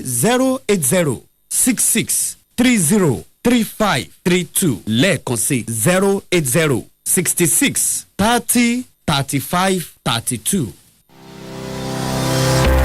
Do you feel the need to take your business to greater heights, grow your business and services beyond your wildest imagination, and have your business and services get to your targeted audience in good time? Worry no more. The Integrity Station, Splash FM 106.7, has got all it takes to put your business and services on the map and give you the desired reach that you need. With our affordable rates, amazing reach, and quality programs, you can rest assured that we will take your business to greater heights.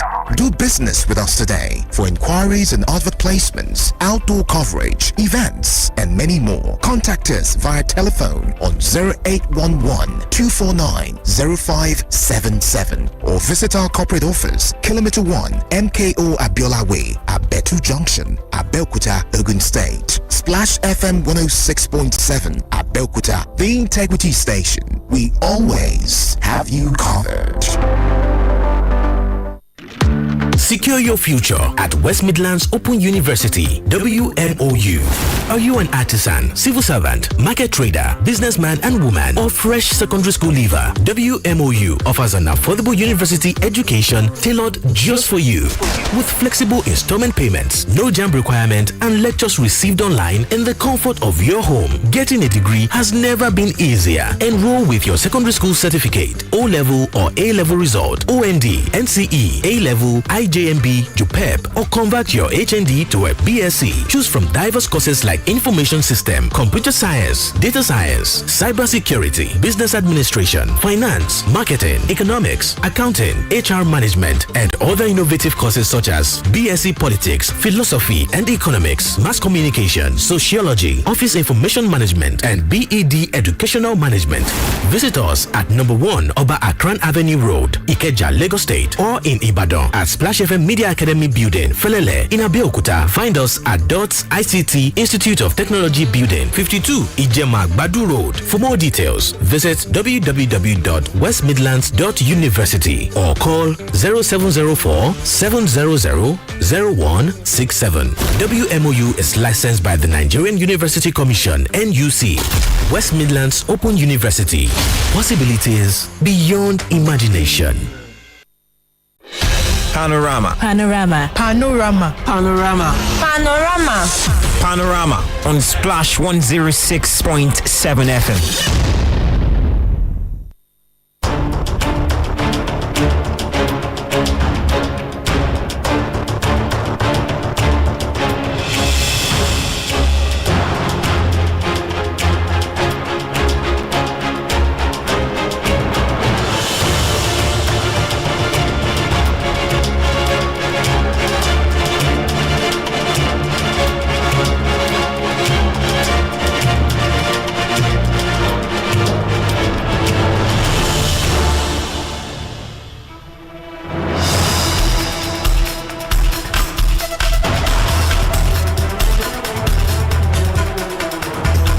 Welcome back to Panorama on Splash 106.7 FM. You can keep your comments coming in. This is the newspaper review segment of the program.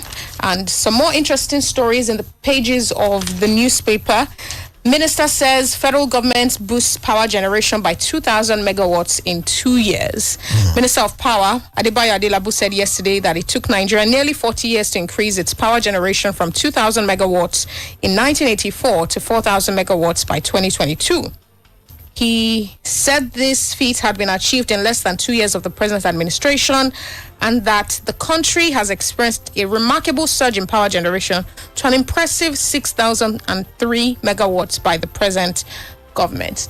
What is 6,000 megawatts, Lola? No, this even feels like a slap on our faces, given how poor and epileptic and moribund the electricity supply has been since the beginning of this year.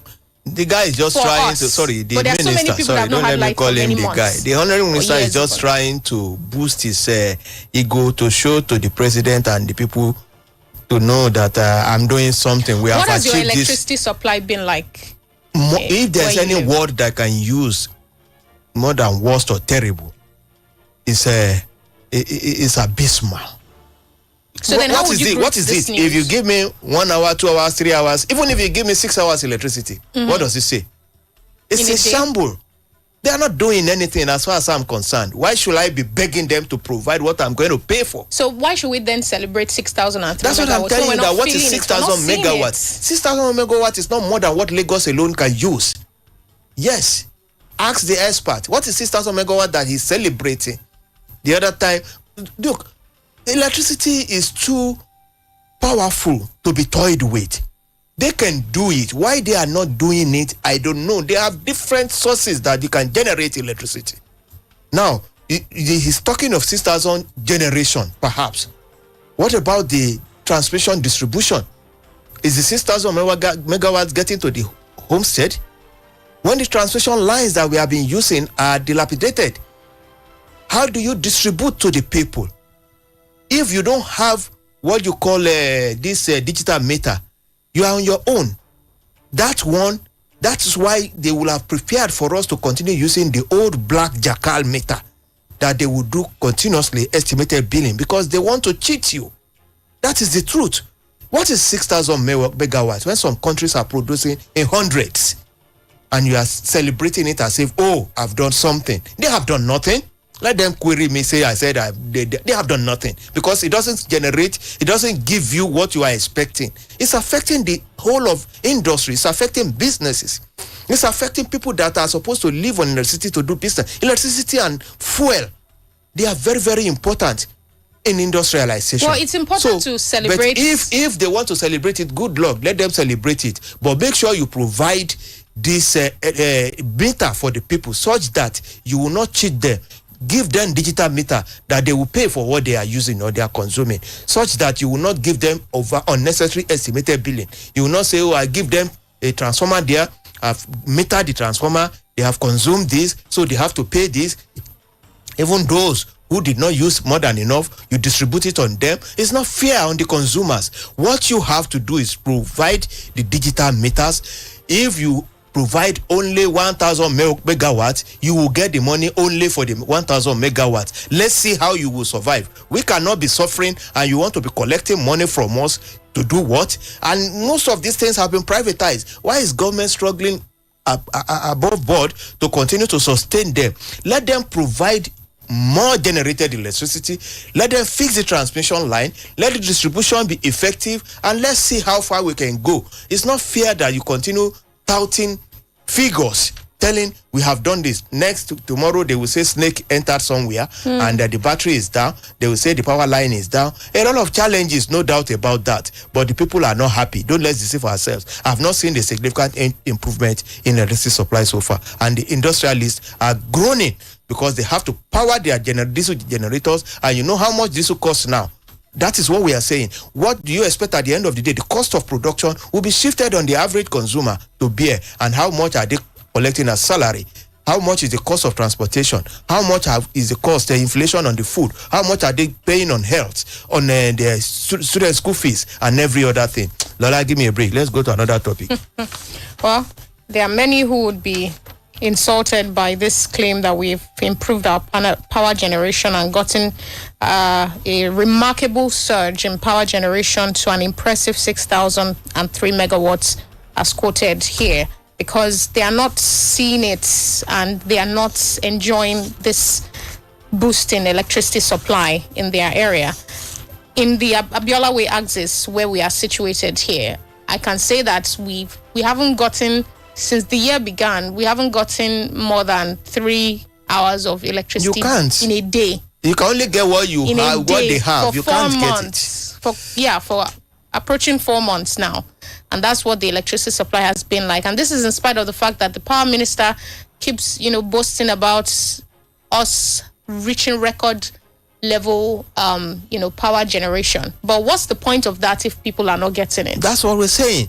You can imagine this axis now, where you have, for instance, about 4 radio stations. And we're even better than many other areas where they are not even getting light for like a week. They're not getting it. And the cost of diesel, you know how much you run on diesel? Yes. It's challenging, really. I don't know how businesses can really survive in this given situation. It's too bad. And why is it that administration after administration has found it to be an intractable problem? It's quite, that's what we're saying. I don't know. I've said even it if before. All the administration says is forget Nigeria's myriad issues. What we are going to focus on is electricity, and we're going to ensure that in the 4 years we have, we're going to guarantee Nigerians at least 6 hours. In fact, we've gotten to a point where most Nigerians now are no longer even asking for 24-hour electricity. Where will you get that? They are just saying, give us something. Let's just know that constantly we can get at least 6 hours daily. I think a lot of Nigerians would be okay with that. I heard a man is it impossible? I don't know. Nothing is impossible. For any administration to make it their 4-year plan. The government has power and the money is there. Nigeria is not poor. It's just that they are not applying the resources the way it should be applied.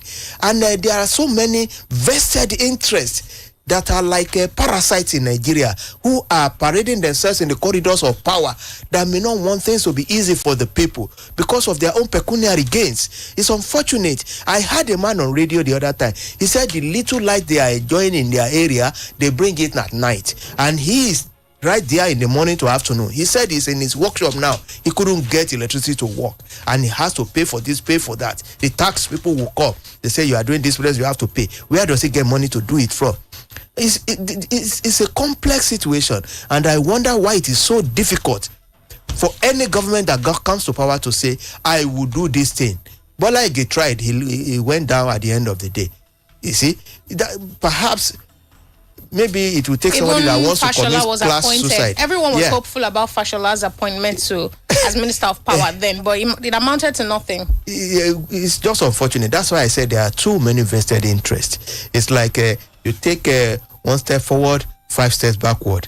They are parasites, and they just want free money, and they will choke anybody who wants to disturb their movement. Is there any sector that there are no vested interests or cabal with the crude and petroleum sector as well? In fact, that of the crude, that of the oil industry, it was vested interest that also led to that of the oil industry. The removal of subsidy. The more you look, the less you see. So is there any sector? And that's why I said it's even good that you have this man Ojulari they are bringing in. But then, who tells you that Ojulari will come with a magic wand?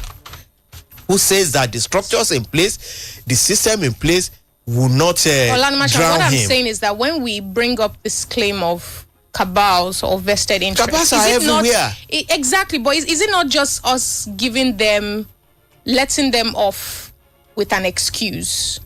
We are giving them a cop-out. We're saying, okay, well, the cabals are too powerful and that's why they cannot fix it. There's no way that if you want to change the status quo, there are some people that are not benefiting from that status quo, as lopsided, as distorted as it is. So it's in every issue that you face in every society. So that cannot be the reason why we have been unable to fix our issues. And that's why people are saying that it appears that Nigerians will have very strong and tough skins.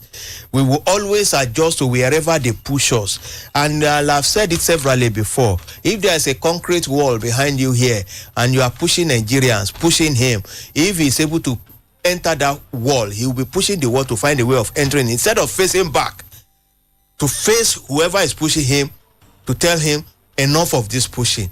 Nobody is asking for unnecessary uprising or riot or violation of public order or something like a revolution. No. We need to engage those in power on a continuous basis. Don't let it be the job of a handful of people who those in power will be seen as their enemies. You need to come out to engage government, talk, demonstrate, do whatever you can.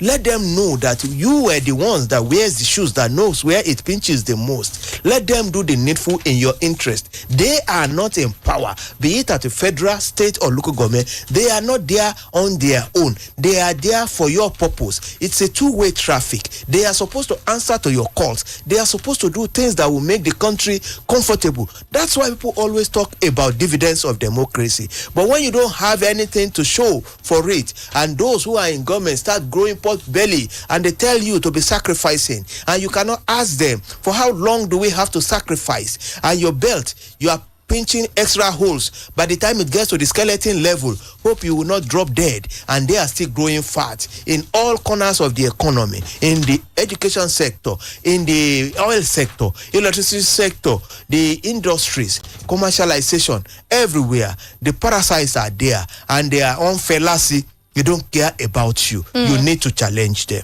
You need to challenge these people in government. If not, the situation will continue ad infinitum. The next government will come in and it will still be the same story over and over again. It has always been like that. Well, at this point, we don't know whether to lay the blame at the door of the discos or the transmission company of Nigeria or the power generation. But let's check out another story, then we'll get to you. You can send in comments in the meantime to Facebook, Splash FM 106.7. Join our live. Comment on WhatsApp, 0817-555-1067, or tweet at Splash FM 1067 on X with the hashtag Panorama on Splash. Now, on page 24 of Nigerian Tribune, police raid Yahoo School in Lagos, apprehend 10 suspects. And then on page 27 of Vanguard, Sultan tasks governors to treat all Nigerians as indigents. Ustaz referenced this statement, so maybe let's take this and then we'll look at the Yahoo School they raided in Lagos. The President General of the Supreme Council for Islamic Affairs and Sultan, Muhammad Saad Abubakar, has urged state governors across the country to emulate Governor Ahmed Aliyu of Sokoto State by removing the non-indigent syndrome in the interest of the nation. The Sultan, who spoke during his Salah homage to Governor Aliyu at the Banquet Hall Presidential Lodge, Sokoto, said in Sokoto that all Nigerians are treated as indigents, giving Nigerians residing in the state a sense of belonging. According to him, in Sokoto, we don't have non-indigents, but rather members of the resident communities, calling on other states to copy this pattern to further foster sustainable peace, harmony, and good brotherhood among all Nigerians, stressing the importance of protecting the lives and property of subjects and describing security as the foundation upon which all societies can progress.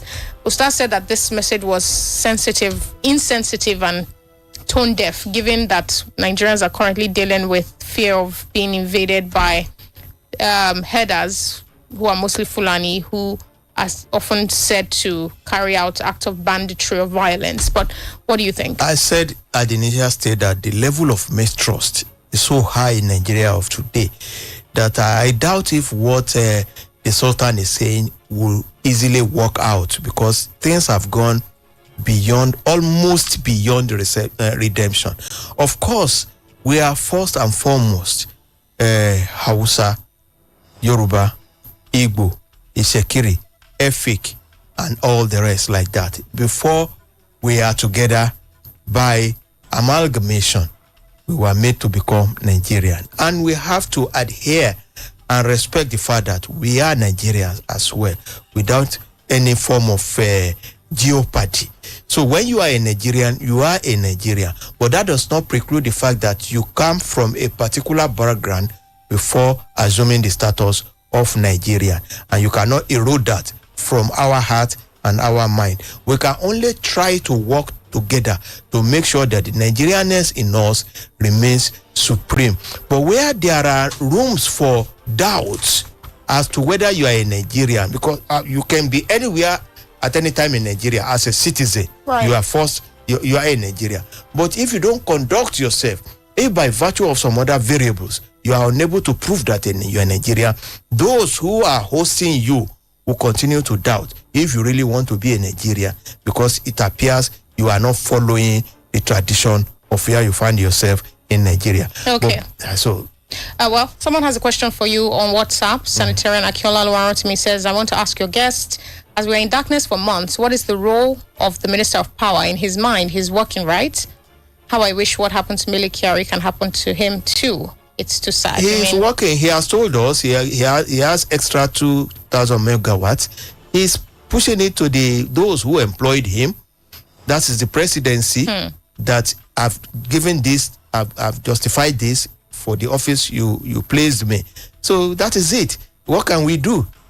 What can we do as people? All right, this comment from Darius from Kotopo, but presently in Berigbe, says, well, I think this power issue in Abeokuta is due to IBDC not being able to discharge their duties effectively. I've been spending some time in the Ikorodu area of Lagos State since July last year, and I can boastfully say that the electricity being distributed here by IKEDC is something I've never seen before.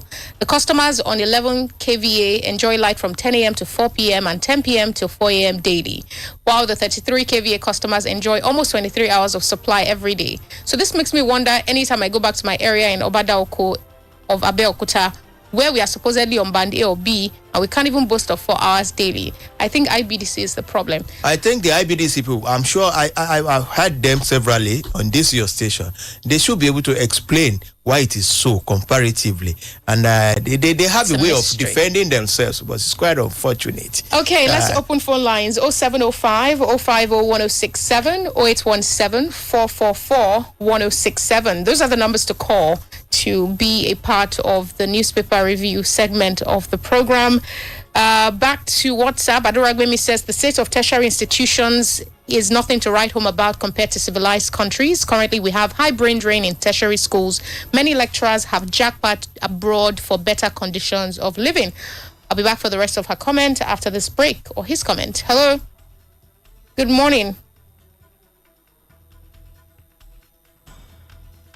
Big Daddy, sorry about that. You're currently disconnected. Let's try to fix that so that we can have you on the line. Just give us a few more seconds. Hopefully we'll be able to get you back on before you hang up. If not, then by all means do call back. Hello? All right, back to Adoragbemi's comment. He or she says, currently students are not suffering from maladministration of the present government. No electricity, bad roads, poor health facilities, substandard laboratories, etc. High shortage of lecturer and other manpower. Yet the government is not recruiting qualified people. Journalists should beam their searchlight on shortage of manpower across tertiary schools in Nigeria. Later we'll start blaming students that they are unemployable. We need to declare a state of emergency in tertiary schools to sanitize the sector before it reaches its elastic limit. Hello? Oh. All right, Big Daddy, we have you on the line now. Please turn down the volume on your radio set and go ahead. Yeah, my brother from another mother. Good morning, sir. Good morning, Big Daddy. This is a very nice topic this morning. This issue, let me go to the first statement in first street. This issue about killing women can never stop, no matter the practice we put on board. Unless we're trying to know the kind of woman Nigeria. When people come from far, trying to meet themselves in Nigeria, come from other countries, we allow them to be here. So definitely that's what we are going to see. We talk about light or not light. Do you know that there are some people paying for darkness in Nigeria? Our president has said, yes, if not that is there, Nigeria will tear apart, this and that. Everything in Nigeria the masses is enjoying was just in flex. But people seem not to understand. We were on our sister station. Somebody was telling me economy is moving.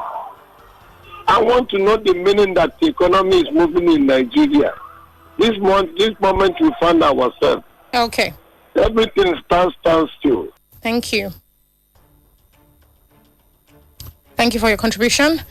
On X, Edun Abayomi says the big elephant in the room is open grazing that is not being decisively tackled once and for all. Until that is done, we may be going around in circles. I agree with Ustaz. We need to first acknowledge that some people are custodians of a place. Hello. Hello. Good morning. What's your name? Where are you calling from? My name is Alaji Bushura. I'm calling from Kuto here in Abeokuta here. Welcome. Go on. Quite unfortunate the situation of our electricity supply in Nigeria. I wonder where our power minister has been getting his own data, or to who is he supplying this extra 2,000 megawatts? He's saying they have reached. Quite unfortunate. Where I live, hardly can you get 1 hour per day. Hardly.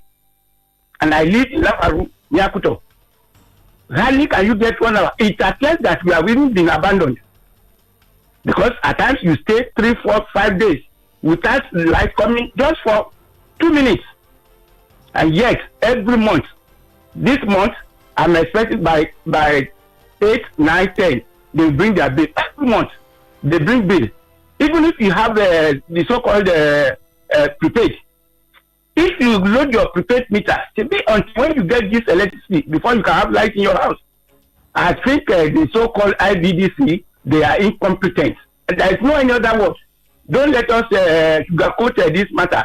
They are incompetent. They cannot supply electricity to us. They are very, very inefficient. They need to go back. If the government knows that these people are not competent, they will take this thing back from them and look for people who are competent. We see what happens in other countries.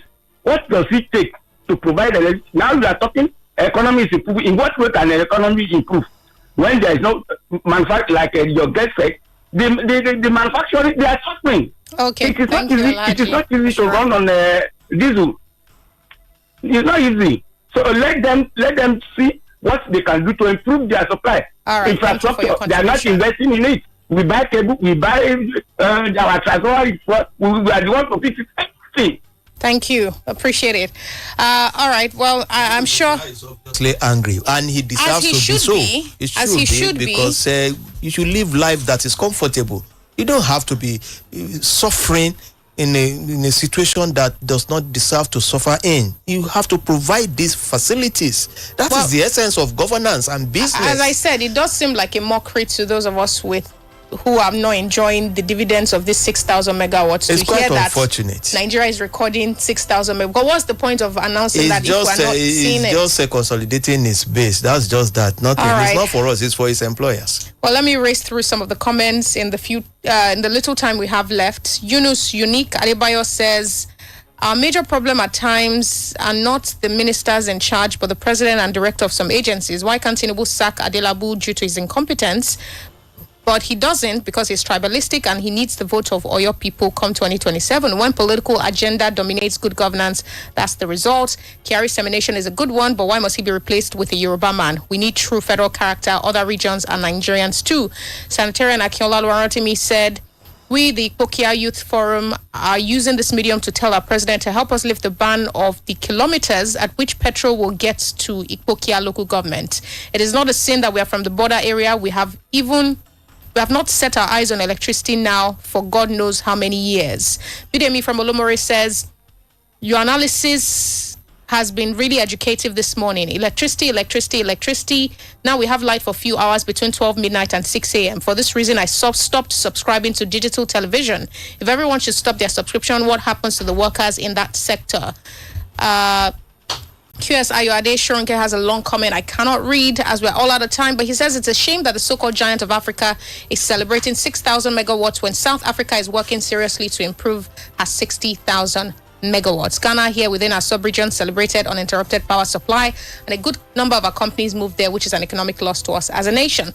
Thank you, Olanimashaun, for your time for on the program. time, let our listeners know that Ojulari, the new group GMD of NNPC is not a Yoruba's southwesterner Yoruba.